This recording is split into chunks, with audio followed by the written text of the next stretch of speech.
கர்த்தருக்கு பிரியமானவர்களே, கர்த்தர் இன்றைக்கு உங்களோட பேசவிருக்கும் வார்த்தையை கேட்கலாமா?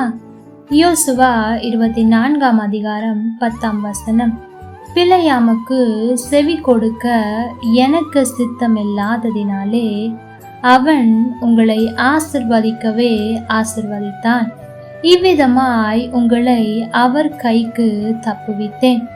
எனக்கு பிரியமான தேவ பிள்ளைகளே, சில நாட்களுக்கு முன்பாக ஆண்டவர் நம்மை ஆசிர்வதிக்க விரும்பிவிட்டால், மனுஷர்கள் ஆசிர்வதிக்காவிட்டாலும் நாம் ஆசிர்வதிக்கப்படுவது உறுதி என்பதாக தியானித்தோம்.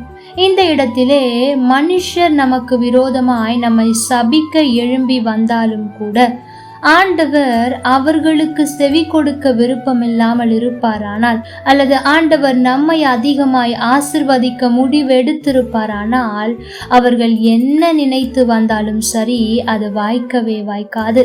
இங்கே அப்படித்தான் நடக்கிறது. பிலேயாம் இங்கே இஸ்ரவேல் ஜனங்களை சபிப்பதற்காக அழைக்கப்படுகிறான். அவனும் வந்து ஜெபித்து விட்டு சொல்லுகிறான், இல்லை, என்னால் இந்த ஜனத்தை சபிக்க முடியாது என்று.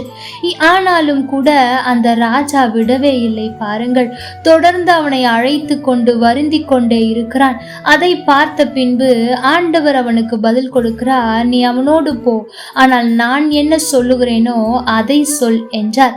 அப்படியே அவன் போகிறான். ஆண்டவர் அங்கே சொல்லுகிறார், இஸ்ரவேல் ஜனம்தான் ஆசிர்வதிக்கப்பட வேண்டும் என்று.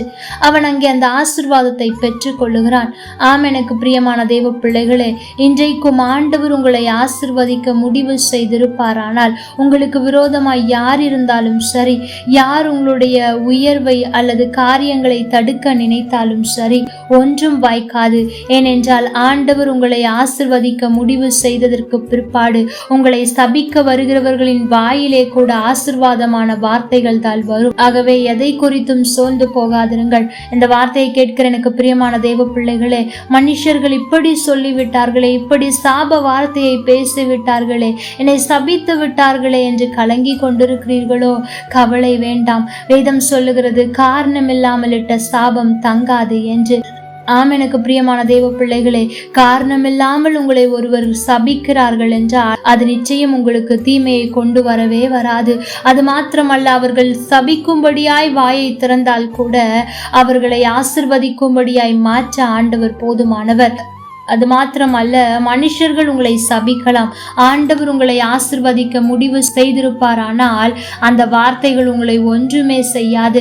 நீங்கள் ஆசிர்வாதமாய் இருப்பீர்கள். ஆகவே இந்த நாளில் ஒரு முடிவு எடுங்கள். ஆண்டவரே, நீர் என்னை குறித்து என்ன நினைத்திருக்கிறீரோ அதை செய்யும். நீர் என்னை ஆசிர்வதிக்க நினைத்தால் மாத்திரம் என்னை ஆசிர்வதி.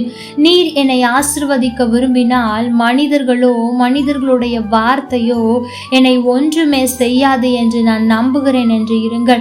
அது மாத்திரமல்ல, சற்று சிந்தித்து பாருங்கள். அப்படி எத்தனை மனிதர்கள் உங்களுக்கு விரோதமாய் சாபமான வார்த்தைகளை பேசி இருக்கிறார்கள். ஆனால் அவைகளின் சாபம் உங்களை அணுகவில்லையே.